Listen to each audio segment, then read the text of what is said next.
Terima kasih Anda masih bersama kami di Kompas Siang, Saudara. Kasus jet pribadi putra bungsu Presiden Jokowi, Kaisang Pangarep, masih jadi sorotan. Pukat UGM meminta KPK menginvestigasi dugaan penerimaan gratifikasi.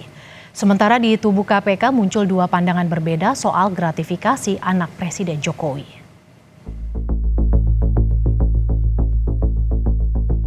Jet pribadi yang ditumpangi putra bungsu Presiden Jokowi, Kaisang Pangarep, dan sang istri Erina Gudono menjadi sorotan masyarakat karena perjalanan ke Amerika Serikat.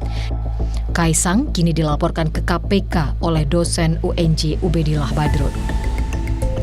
Ubed mempertanyakan asal-usul kekayaan Kaisang yang bergaya hidup mewah. Ubed juga mempertanyakan laporan yang ia buat 2 tahun lalu terkait dugaan tindak pidana pencucian uang keluarga Jokowi. Agar laporan kami yang 2,5 tahun lalu lebih itu diungkap karena terkonfirmasi bahwa dugaan kuat pada waktu itu tentang tindak pidana pencucian uang, tindak pidana korupsi, gratifikasi dan lain-lain itu diantaranya terkonfirmasi dengan peristiwa gaya hidup mewah ini. Pukat mendesak KPK untuk menginvestigasi perjalanan Kaisang dan Erina, pemilik jet, serta memastikan apakah jet pribadi tersebut pesawat sewaan atau pemberian fasilitas secara cuma-cuma. Menurut peneliti Pukat, Zainur Rohman, Kaisang bisa diperiksa meski bukan penyelenggara negara. Alasannya, penyelenggara negara bisa menerima gratifikasi melalui keluarganya.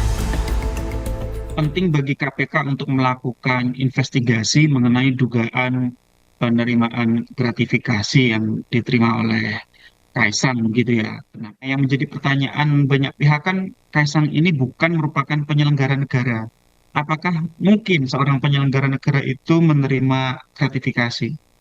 Jawabnya sangat mungkin. Kenapa? Karena Kaisang adalah putra seorang penyelenggara negara. Sudah menjadi modus umum, gratifikasi itu diterima bukan langsung oleh penyelenggara negaranya, tetapi oleh keluarga, famili, atau bahkan koleganya begitu.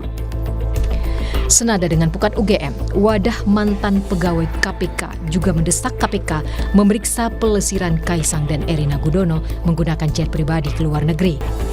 Momentum untuk KPK membuktikan bahwa meskipun anak kandung presiden yang saat ini diduga menerima fasilitas atau kemudian dugaan gratifikasi, itu juga tetap dilaksanakan pemeriksaan dan proses prosedur yang sama. Kita sekalian juga untuk membersihkan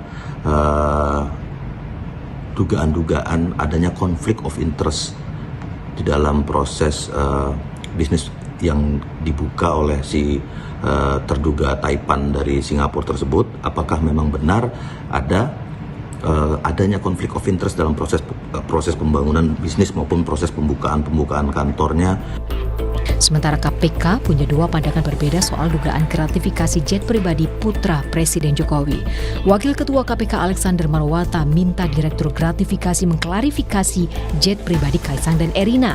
Soal Kaisang yang bukan penyelenggara negara, Alex bilang tetap bisa diklarifikasi apakah pemberian fasilitas terkait jabatan orang tuanya atau tidak. Panjang patut diduga bahwa pemberian fasilitas dan lain sebagainya itu ada hubungannya dengan jabatan dari seorang atau orang tuanya atau kerabatnya, kan bisa. Ya sebetulnya itu kan masyarakat pengen tahu dalam kapasitas sebagai apa yang bersangkutan menerima fasilitas, kan seperti apakah membayar sendiri ataukah free, kan begitu. Kalau membayar sendiri kan selesai, ada persoalan. Berselang 1 hari setelah pernyataan Wakil Ketua KPK, juru bicara KPK, Tessa Mahardika menyatakan lembaganya tidak berwenang memeriksa Kaisang karena bukan pegawai negeri maupun penyelenggara negara. KPK tidak memiliki kewenangan untuk memeriksa apakah itu merupakan gratifikasi yang menyentuh konflik of interest atau tidak, karena yang bersangkutan bukan merupakan pegawai negeri ataupun penyelenggara negara. Apabila ditemukan adanya petunjuk, mungkin dari laporan, mungkin dari informasi intelijen, maka bisa ditindaklanjuti dengan proses penyelidikan.